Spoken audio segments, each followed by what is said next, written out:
주시네. 주의 영광 빛난 번째 왕체 내게 비춰 주시옵소서. 그 밝은 얼굴 배울 때 나의 영혼 기쁘다.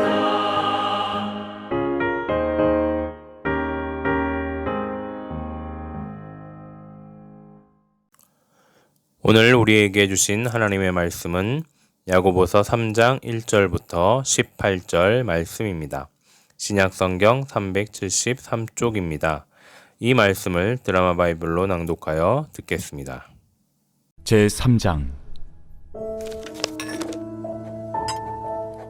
내 형제들아, 너희는 선생된 우리가 더 큰 심판을 받을 줄 알고 선생이 많이 되지 말라. 우리가 다 실수가 많으니 만일 말에 실수가 없는 자라면 곧 온전한 사람이라. 능히 온몸도 굴레 씌우리라.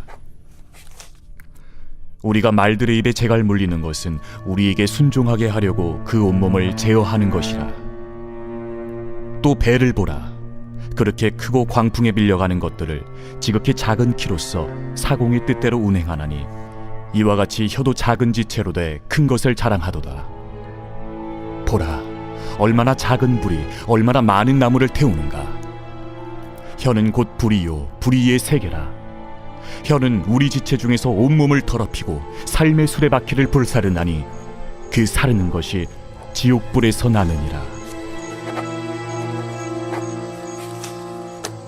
여러 종류의 짐승과 새와 벌레와 바다의 생물은 다 사람이 길들일 수 있고 길들여 왔거니와 혀는 능히 길들일 사람이 없나니 쉬지 아니하는 낙이요 죽이는 독이 가득한 것이라.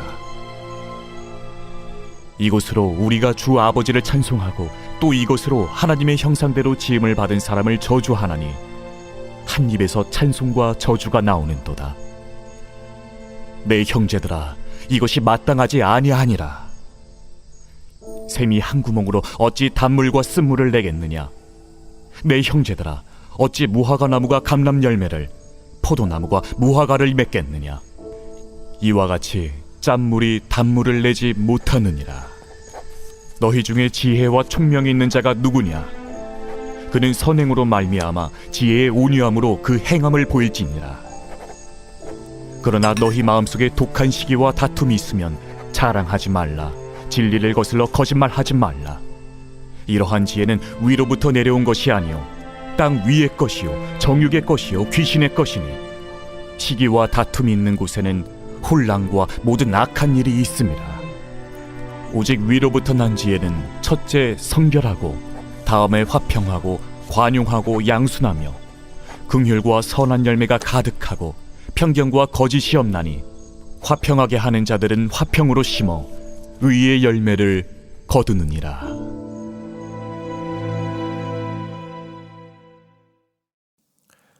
샬롬. 오늘도 새로운 하루, 새로운 시간을 허락하신 하나님께 감사를 드립니다. 오늘 우리가 나눌 말씀은 말, 즉 언어 사용에 관한 말씀입니다. 특히 우리가 사용하는 말에 부정적인 측면을 강조하며 말을 할 때 얼마나 조심하여야 하는지를 가르쳐주고 있습니다. 야고보서의 기자인 야고보는 담임 목사님이 처음에 말씀해 주신 것처럼 예수님의 제자로 부름받은 야고보가 아닌 예수님의 동생 야고보입니다.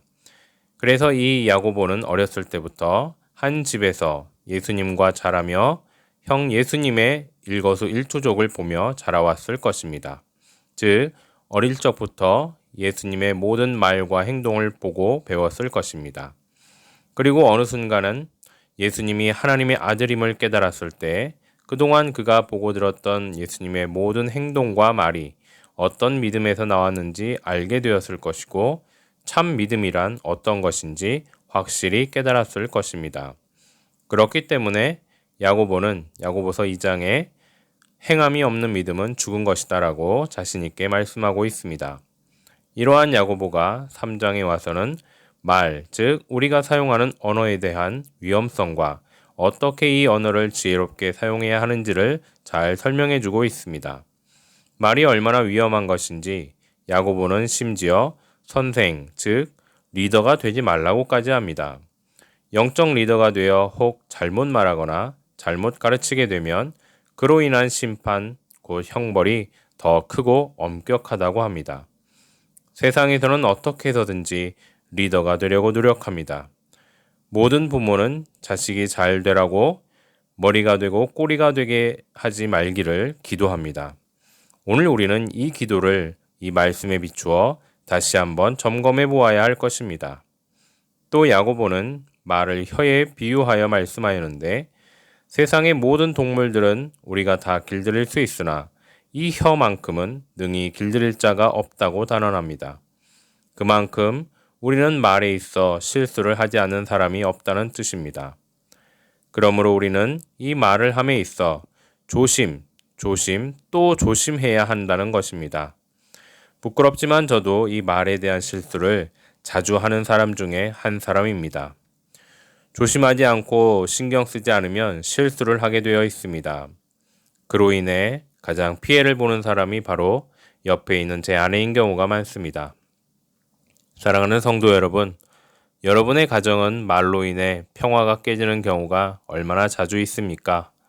오늘 이 말씀을 통해 조금이라도 가정의 평화를 지키며 여러분의 삶의 화평이 이루어지기를 축복합니다. 자, 그렇다면 어떻게 우리는 이 말을 제어하고 다룰 수 있을까요? 먼저 우리의 입에서 부정한 말을 의지적으로 없애야 합니다. 10절 말씀에 한 입으로 찬송과 저주가 나타나는도다. 내 형제들아 이것이 마땅치 아니하니라 라고 말씀하고 있습니다. 하나님을 믿고 예수 그리스도를 구원자로 믿는 우리는 오직 하나님을 찬송하는 입만 존재해야 합니다. 그러나 때때로 우리의 입은 더러운 저주와 욕을 서슴지 않고 내뱉고 있습니다. 특히 요즘은 어린아이들도 말을 배우기 시작하면 누가 가르쳐 주지도 않았는데 욕을 배워옵니다. 중고등학교가 되면 욕을 아예 달고 사는 아이들도 있습니다. 욕이 그냥 언어가 되어버린 것입니다. 우리의 입에서 부정적인 말, 저주, 욕을 도려내는 수술이 필요합니다. 그리고 그 도려낸 자리에 긍정적인 말, 축복의 말, 선한 말을 이식해야 합니다. 우리 교회 한 장로님은 장시간 비행기를 타고 가시게 되는 경우에 좋은 말과 단어 500개를 한국어와 영어로 써서 스스로 익히신다고 합니다. 비행기 안에서 그냥 의미 없이 흘려보낼 수도 있는 시간이지만 그 장로님은 그 시간에 언어의 훈련을 하고 계십니다. 우리가 인도네시아에 처음 왔을 때 이곳 인디어를 배웁니다. 처음에는 낯선 언어라 입에 붙지 않아 알긴 알아도 표현하기가 어려웠지만 시간이 흐르고 노력하다 보니 이제는 조금씩 언어가 입에 붙어 현지인들과 의사소통이 가능하게 되었습니다. 이처럼 좋은 말, 긍정적이고 선한 말도 자주 연습하고 자주 사용하는 노력이 필요합니다. 처음에는 낯설고 어색하더라도 자주 사용하다 보면 입에 붙어 자연스럽게 선하고 긍정적인 말들이 나올 것입니다. 우리가 이렇게 긍정적이고 선한 말을 연습하고 노력하는 것은 이유가 있습니다. 야고보는 이러한 선하고 긍정적인 말을 하늘의 지혜라고 표현하고 있습니다. 17절 말씀에 오직 위로부터 난 지혜는 첫째 성결하고 다음에 화평하고 관용하고 양순하며 긍휼과 선한 열매가 가득하고 편견과 거짓이 없나니 라고 말씀하고 있습니다. 이 말씀은 우리가 천국에서 어떤 모습으로 살아갈 것인지를 어느 정도 알 수 있게 해주는 말씀입니다.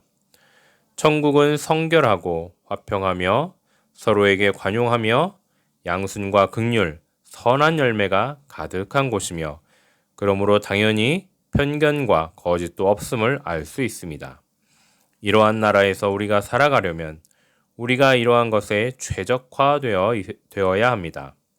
이 땅에서 이러한 것에 익숙하지 않으면 우리가 천국에 갔을 때 적응이 어려울 수 있습니다. 천국은 동화에서 나오는 막연한 곳이 아닙니다. 실제입니다. 지옥과 같은 북한에서 탈북한 탈북민이 남한에 와서 천국과 같다고 느끼지만 정작 남한의 문화와 사회에 적응하지 못하는 경우가 종종 있다고 합니다. 우리는 오늘 이 말씀을 통해 천국에서 살아갈 연습을 해 두어야 합니다. 오늘 우리가 사용하는 말을 통해 화평을 이루시기 바랍니다. 그 화평이 의의 열매가 되어 반드시 천국에서 상급으로 여러분에게 주어질 것입니다. 함께 기도하시겠습니다. 거룩과 화평의 하나님, 오늘 말씀을 통해 우리의 언어를 어떻게 다루고 사용해야 하는지 배웠습니다. 배운 말씀대로 행할 수 있는 용기와 믿음을 더하여 주시고 주님을 만나는 날까지 꾸준히 행하여 주님을 기쁘시게 하는 우리가 되게 하여 주시옵소서. 감사하며 예수님의 이름으로 기도드립니다. 아멘. 계속해서 찬양 한 곡 묵상하시고 합심 기도와 개인 기도로 나아가겠습니다. 나